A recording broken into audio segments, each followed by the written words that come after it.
Hello and welcome to Sunday Politics. A helping hand for those who need it, or misery for millions as the stealth taxes begin to bite. As the implications of the Chancellor's budget continue to be assessed, we'll hear from one party that's in the executive and another that's very much outside it. At Westminster, will the budget allow the Labour Party to make a fresh start? We'll get the very latest. And back here we ask how the changes will be implemented and who's likely to be most affected.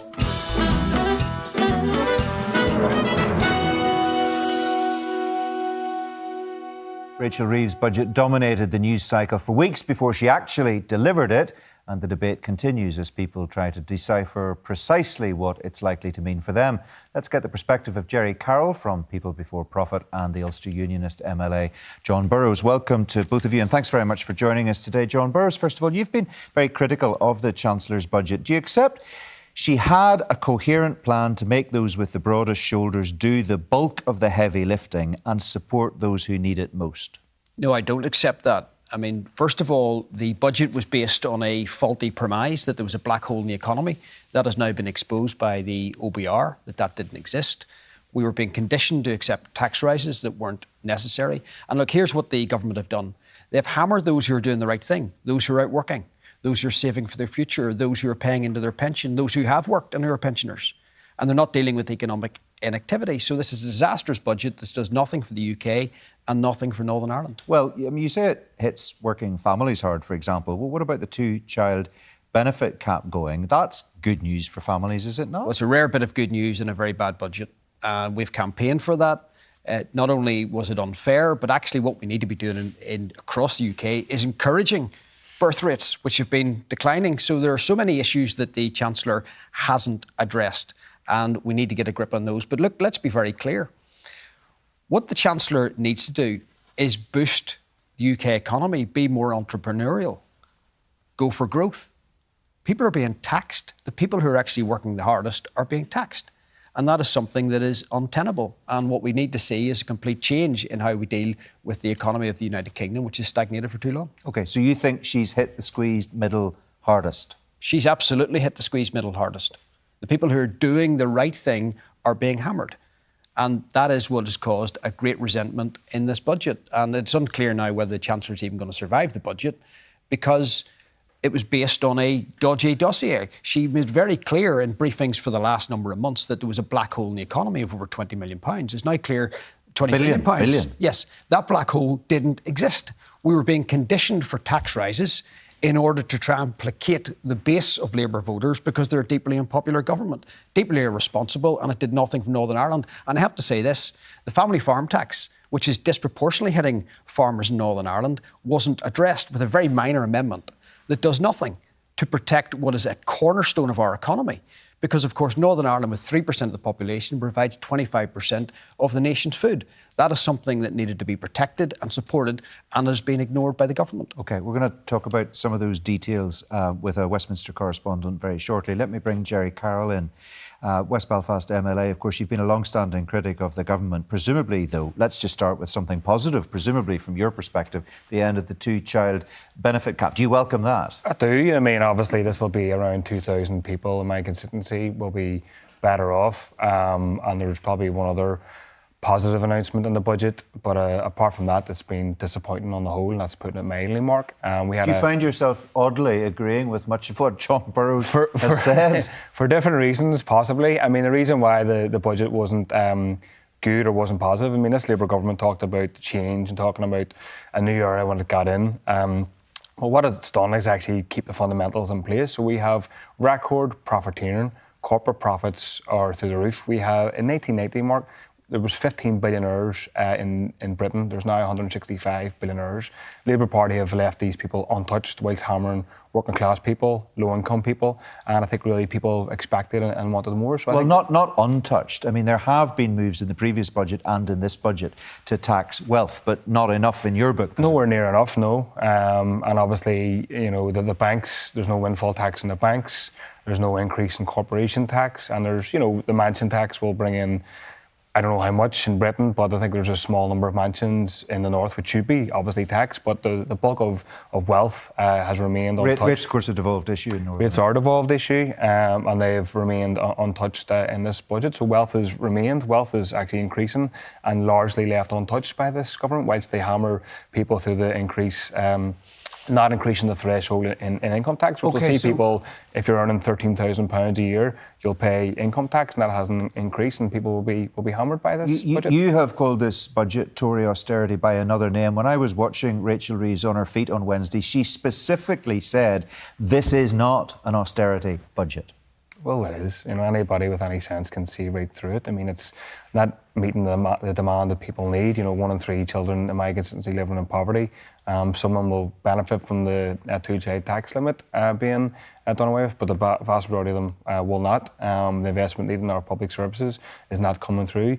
At the same time, whilst record profits are being made, billionaires are through the roof in terms of the amount of them that exists in Britain and the south of Ireland as well, and they'll be left untouched. Do you think that we should follow the example of England and introduce a mansion tax here on a point of principle for the optics of it, which is what it would be primarily? Because I think last year, I'm right in saying, the number of properties that changed hands for over £2 million in Northern Ireland was 10, I think. 10? Yeah, I think so. Yeah. I mean, in principle, yes, but obviously, I don't know the cost of that, the administer that tax on 10 homes, how much that would cost, but in principle, people with more wealth, unless they're retired pensioners. But it's fiddling in the margins, isn't it? Probably, yeah. I mean, I think we need to be looking at the fact that the amount of money here that goes to the likes of landlords. We have a situation where, because of there's no rent controls and rent increases, Mark, every single year, £300 million is going to subsidise rent increases. So that's a huge sum of money that should be looked at and addressed to both reduce rents, but stop the amount of public money going to subsidise rent increases. Well, were you shaking your head there? Do you not think that a mansion tax should be extended to Northern Ireland? Look, that's something the executive can consider, but you're talking about a tiny... Should it consider it? Look, it can consider it. It's a tiny amount of but money. I'm just curious, do you think it should? Well, it should consider all options. But I'm not saying I'm in favour of it. The reason being, and I have no sympathy for people who have mansions. There are many people who need help. But look, you're talking about such small amounts of money. What Stormont's good at is actually saying things that sound good, that are populist. Oh, we'll have a mansion tax, but how much money will it actually raise?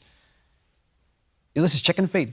It's a bit like the government saying they're dealing with the dislocation of trade in the Windsor framework that's been caused by the Irish Sea border by a tiny amount of money that doesn't come near dealing with the huge dislocation in trade that we've got. So, look, this is a budget that is a tax grab. And I have to actually say something. Keir Starmer is on the TV all the time saying we're asking people to pay a little bit more. Tax isn't an ask. It's a demand. You've no choice in it. So it shouldn't even be presented as an ask. It is a demand on people that they've no choice about. And what the history of this government is and previous governments is, there's so much waste, as there is waste in how we deal with public expenditure in Northern Ireland. There's waste right across every department. There's a failure to grow our economy. There's a failure to make long-term, good, cohesive decisions. So this is an executive and this is a government that needs to do a lot better. OK. Should part of doing a lot better involve serious examination of revenue raising here in Northern Ireland? Because no matter how many times we discuss it, no matter how many times it's debated in the Assembly chamber, there isn't any great movement in that direction. Is that something we need to sit down now and talk about properly? What we need to talk about properly in Northern Ireland is how we grow our economy. What we need to talk about is how we cut waste. There's vast waste in Stormont. Look, how much money's been spent on the A5? Has there been a single metre of tarmac laid? No. Much money's wasted on benefit fraud and error, but yet that's been blocked from getting to the executive table. There's £40 million a year being spent on taxis to get children to school that actually is a very inefficient use of money that could be far better configured. Yeah. There's so much waste in the economy. You know very well, you've a lot of experience of working in this area, and you will know that it's fine to take a headline figure like £40 million for taxis for children going to and from school. And you could easily say that's a terrible inefficiency. You've got to get those kids to and from school. So whatever you do is going to be complicated and will cost money. But what we do in Stormont is there's a piecemeal approach to this. This didn't exist 10 years ago and steadily got bigger. And what we are not doing is strategically planning in the correct way. There's no real emphasis on growth. There's no real engagement with the private sector, with Federation of Small Businesses who are talking about innovative things that you could do to grow our economy, to be more productive. We have a First Minister that couldn't welcome the fact that we got a massive investment from the Bank of America.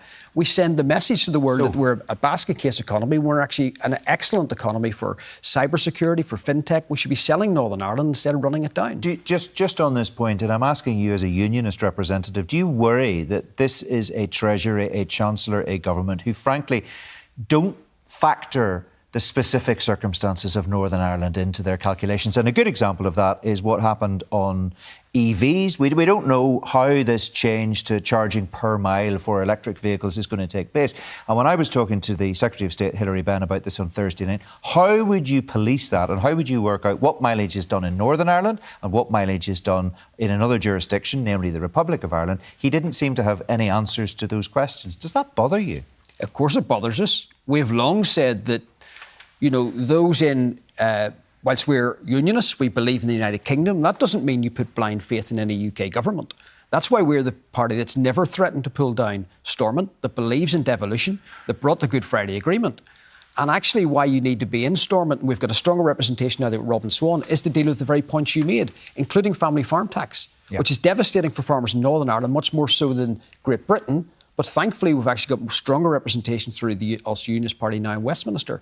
But these are real issues that we need to deal with. But we have to do better at lobbying in Westminster and delivering in Stormont. Yeah, and obviously there are other MPs who would share some of those concerns, and they'll say many of them don't go to some of them don't go, but lots of them do go. Jerry Carroll, let me just ask you about revenue raising. Is that, I mean, and that's going to put more pressure on certain people, and they're going to feel that that's not the solution, and certainly not the solution that they're looking for. But is that something that we need to be looking at here? Do we need to be talking, for example, about prescription charges? Do we need to be talking about tuition fees?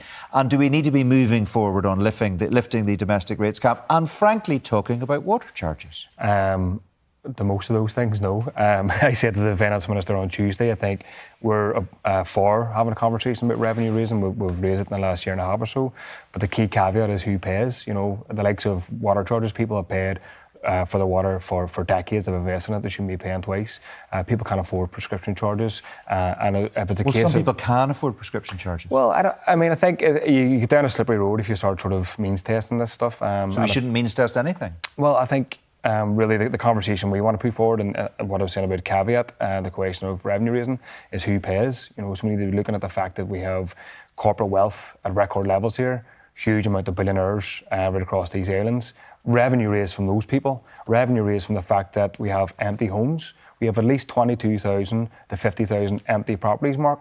Why is there not a tax on that? Why is there not revenue raised from that and homes allocated to people who are on the housing waiting list? But these conversations so far haven't been advanced by the executive. So revenue raised in those areas, absolutely, but don't be kicking working class or people who are poor. Well, we can have growth and be fair to those who need the help most. I know I was a food bank volunteer. I saw the need people have, but we can do both: grow the economy and support those who need it. I don't know. I mean, if you get these debates about growing the economy, really what that tends to focus on is focusing on, you know, increasing the wealth of the people who are already wealthy and profit margins, increasing those. And I don't believe in this idea that wealth trickles down. I think we need to address deprivation and long-term. You're part of the bankrupt economy if you were in government. I mean, your ideas are bankrupt. Okay. Well, look, I mean, let's you face it. continue that debate outside.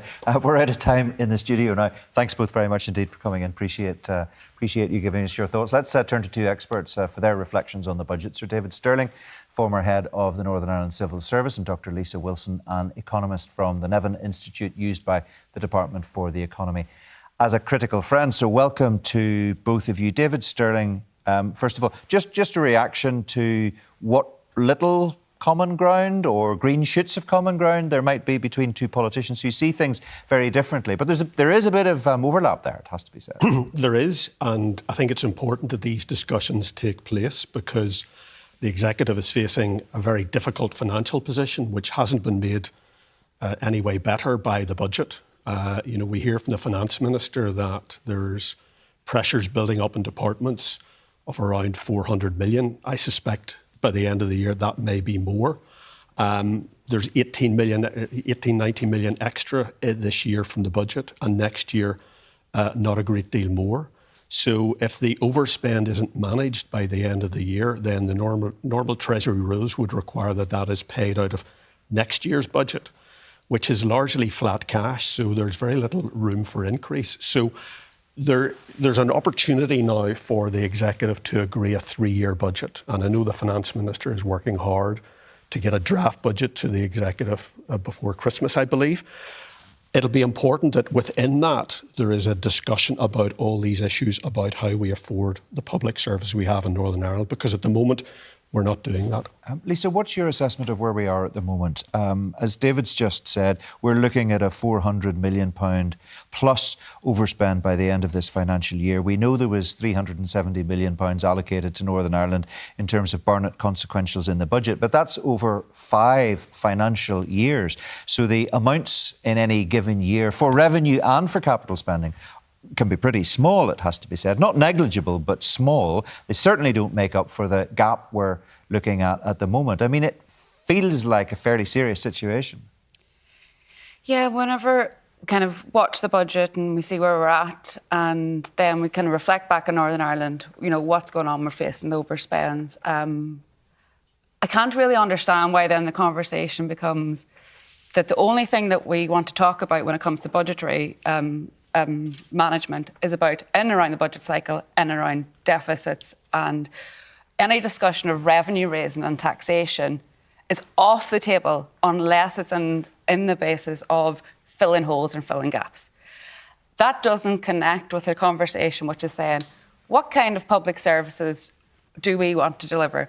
What does the programme for government actually say, and how do we deliver those aims over the longer term?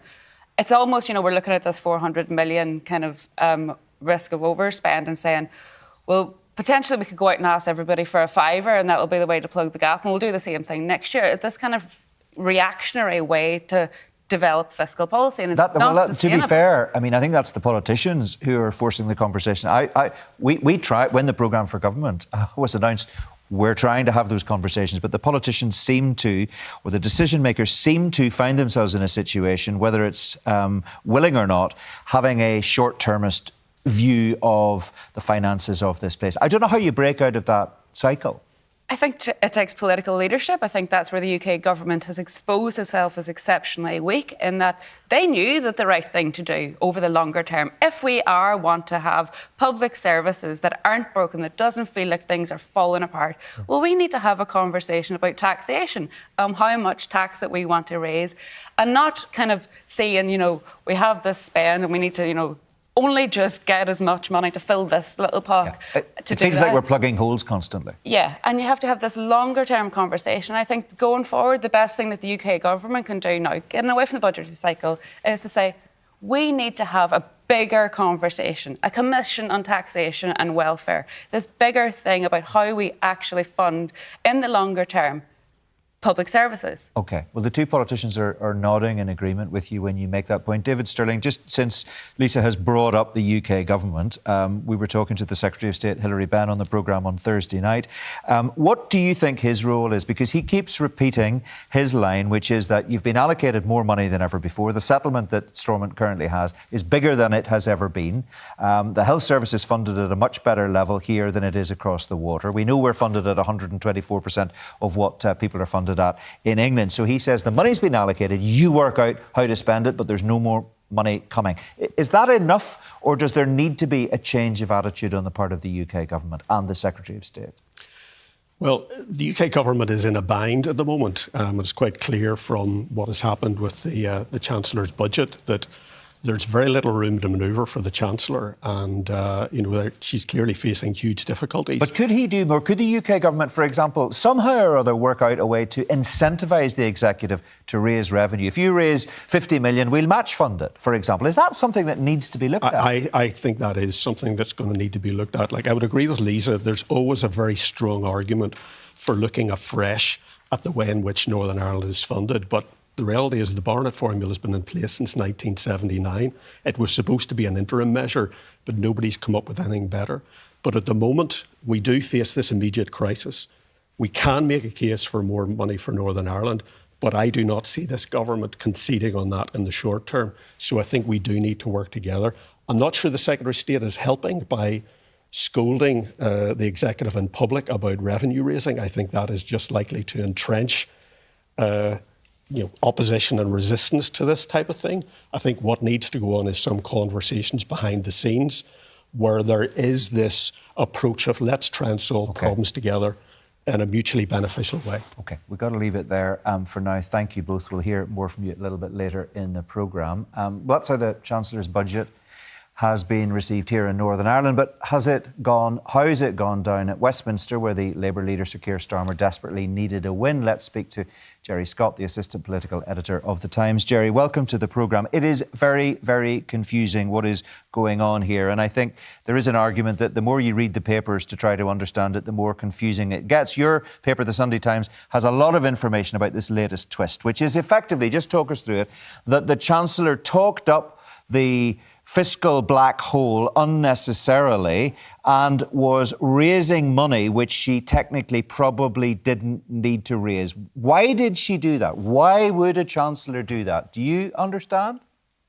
I understand what has happened. I don't understand why, but let me try and kind of explain a bit about what has happened, because essentially what we had in the run-up to the budget last week was weeks and weeks and weeks of scene setting, of speculation about the size of that financial black hole that Rachel Reeves needed to fill. About 20 billion is what the understanding was, and there wasn't any pushback on that from the Treasury whilst that was being reported. And then, of course, on November the 4th, we had that kind of extraordinary speech from Rachel Reeves where she stood up on breakfast television and said, things are really bad. The economy needs help. Everyone is going to have to contribute. And the mood music from that was that income tax rises were coming.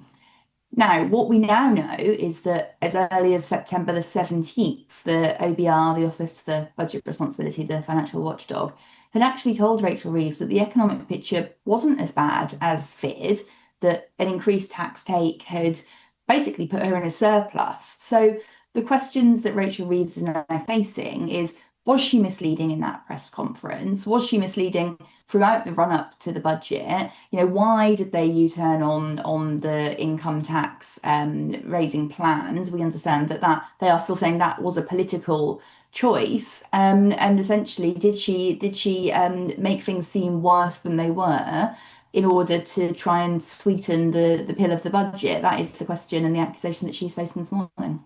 Yeah, it's very, very confusing. You've explained that very well. It has to be said, you've got to put this in the wider context. The run-up to the budget was fairly chaotic. The budget day itself was chaotic because, of course, the information in the Chancellor's budget was announced by the OBR, by mistake, apparently, before she got up on her feet. So analysts were analysing before she'd even made the announcements. And it now feels even more chaotic. What we do have to point out is that the politics of this are that Keir Starmer, the Prime Minister, has thrown his lot in, as he's done right up to now, again with his Chancellor. They are wedded together, whatever happens. And I just wonder where you think this goes next, because there's obviously disquiet on the backbenches. I mean, this was seen very much as a budget for backbench Labour MPs. There are a lot of eyebrows now being raised. And of course, we've got elections in the not too distant future. Where do you think this goes politically, Gerry? Yeah, so look, I think it is correct. This was a budget to placate backbenchers. We saw the lifting of that two-child benefit cap, which a lot of MPs were felt very, very strongly about and were celebrating. But the question for me is, how long does that keep the wolves from the door for? I don't think it's a permanent solution. And as you rightly say, Keir Starmer's fortunes are intrinsically tied to Rachel Reeves' fortunes, because this is their project together. They've based it all on growth, and we're going to see Keir Starmer give a speech tomorrow to try and shore up this budget. But what we do know is that neither Keir Starmer or Rachel Reeves are in a strong position, neither with their own back.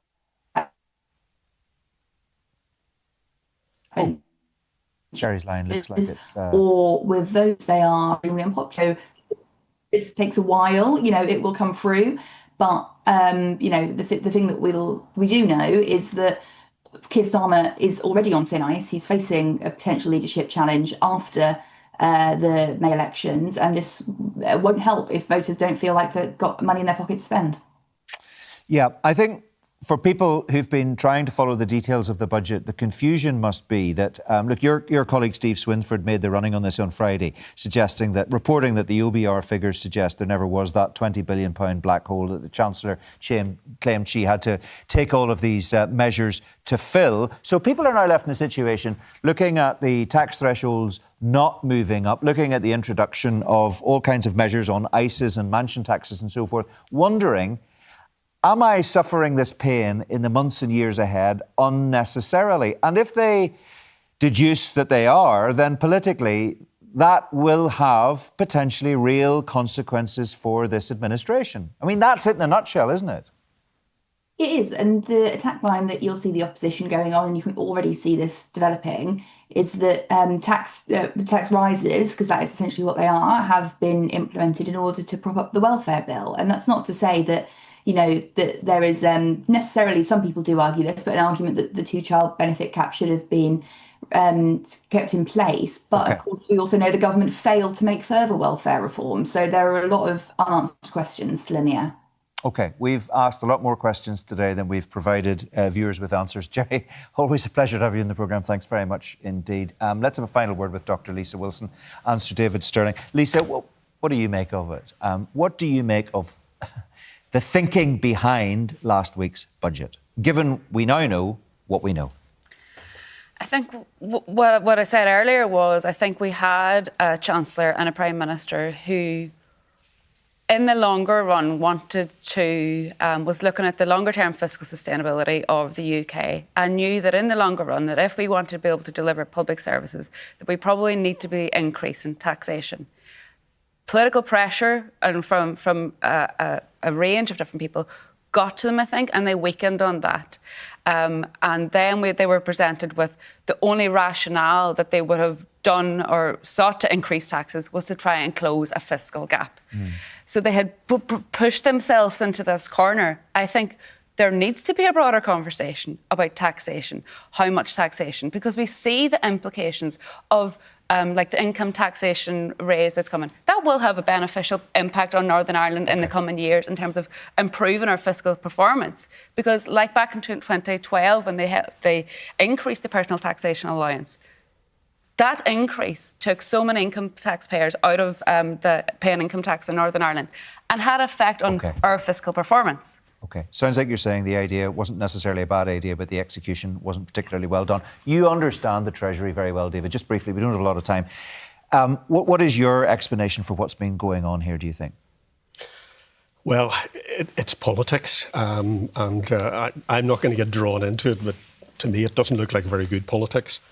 But and is it politics that does not understand the nuances and the particularities of Northern Ireland? Well, I think you got to remember that they probably do understand the nuances, but they've got bigger issues to deal with.